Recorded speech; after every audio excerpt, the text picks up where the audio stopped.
Well, the optimistic economist is on the road again, and this time we are in Ohio, specifically in southwest Ohio and just south of the Dayton area. And I'm very privileged today to be able to interview an executive of a local grocery chain, Mr. Kent Dimbath, who is vice president of Dorothy Lane Markets Incorporated.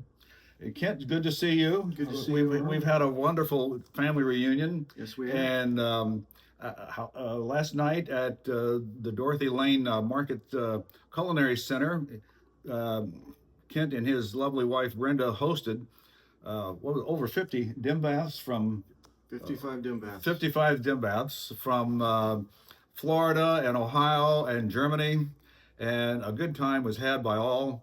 And we'll be talking a little bit more about the local economy, but specifically, I know you mentioned from time to time that you host business groups there. What kind of business groups have you hosted there, and what are their backgrounds, or what kind of industries are they representing?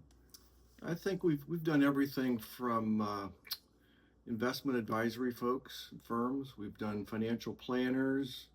We've done team building for hospital groups. We've entertained a lot of dignitaries that have come to town to visit our stores, other grocery chains, things like that. And what are you hearing from them in terms of their concerns now? If you had to summarize the one or two things that you hear most mentioned as far as problems or concerns, what would those be? I think, I think definitely people are trading down a little bit. I think it's on the, I think there's two economies. There's the people that are doing pretty well, and there's the people that, the bottom half of the economy, I think, is suffering very much because of inflation.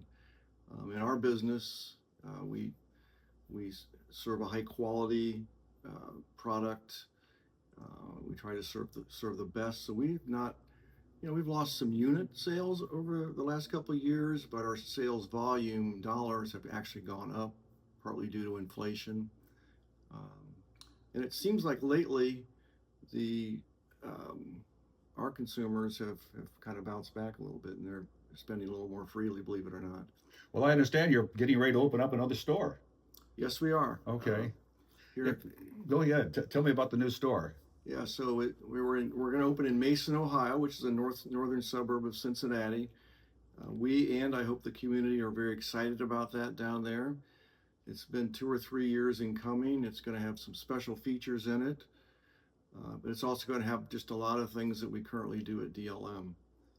So it's going to be really fun. Okay. And I think it's going to be a big thing for the community. Well, congratulations. All right, let's get now to some of the specifics. You mentioned that your stores appeal to an upper income clientele. Is that a fair assessment? And quality minded. And quality, okay.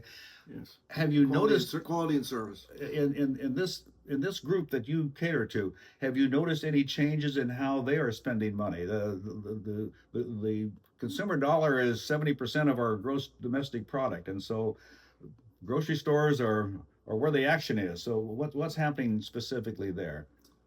Specific to our company, we have seen some decrease in what we call center store sales. That would be like grocery items, like boxed cereal, maybe as an example, and some ingredient costs. But having said that, some of the basics, but we really service customers that want their foods prepared for them. I see. All right. So we have items from our bakeries to our meat departments to our delis. We serve a lot of food that's already ready to be made at home, similar to what a restaurant does. I noticed last night going through your store, if I was hungry, I could sit down and have a pizza. Correct. Or they can make a nice sandwich for me right there in the store. Yeah, we like to say we're not a restaurant. Yeah, right. But you can eat a very nice meal there, either through something you pick up and warm up in the microwave, or better yet, have grilled by one of our chefs at Jack's Grill. Sounds great. Tariffs have been very much in the news. What is your experience with this? Is it impacting your cost yet, or do you expect it to? That's a really tough question That's because, why I asked. as we all know, Yes. it's been the bouncing ball. Yes. What is the tariff for this or that? I can honestly say I can't pinpoint any cost increase Yeah. yet Okay. to a tariff. Now, maybe some of our buyers could be more specific on that.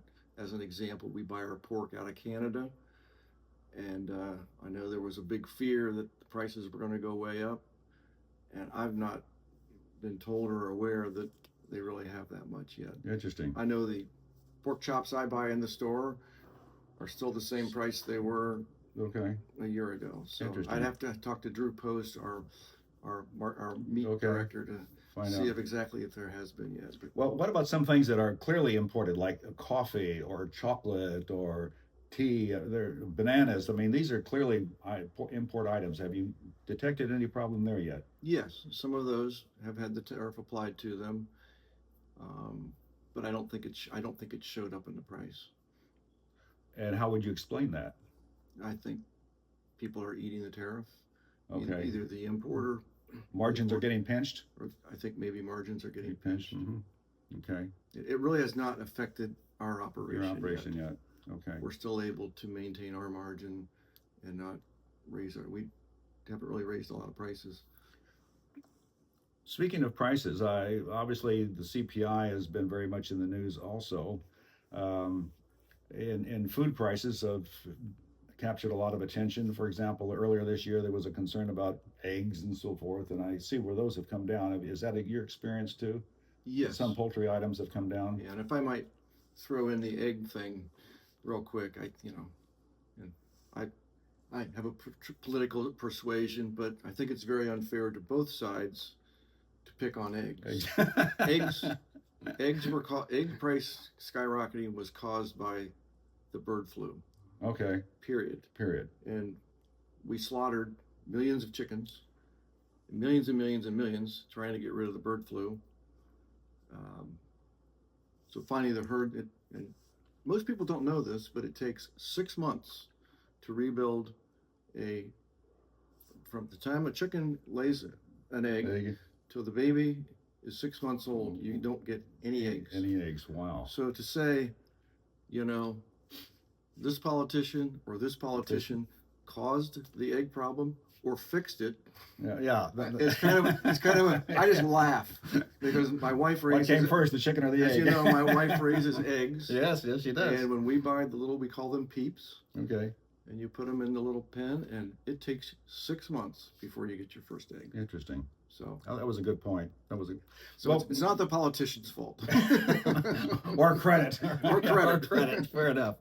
Well, all right. Here we are, past the midway point for 2025. What's the consensus in your business for the rest of the year?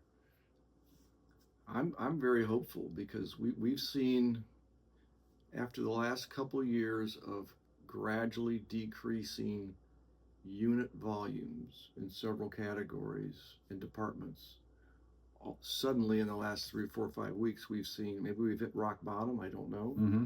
Not that it's been terrible, but we've seen our units and our sales up higher percentages. And we in the industry, we compare everything this week versus last year, same week. Yeah. What are the units? What are the sales dollars? What's the inflation of the retail? And we've seen mid 6-7% sales increases, whereas really we were just barely bouncing along. What categories? Can you name 1 or 2 categories? Dairy, okay. Frozen, which again is prepared foods. Food, yes. Significant increases. Bakery, our prepared bakery products, which is a little bit of a what would be the word? I'd put floral in the same category. An indulgent, maybe.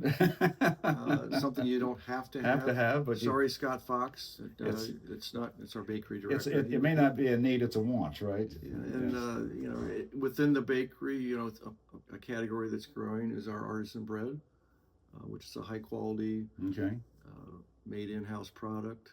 So yeah, I'm optimistic. Optimistic. Good. Well, on that note, the optimistic economist thanks you for your time and We appreciate the opportunity to be here in the Southwest Ohio area for the Dimbath Family Reunion and to learn a little bit more about the local business economy.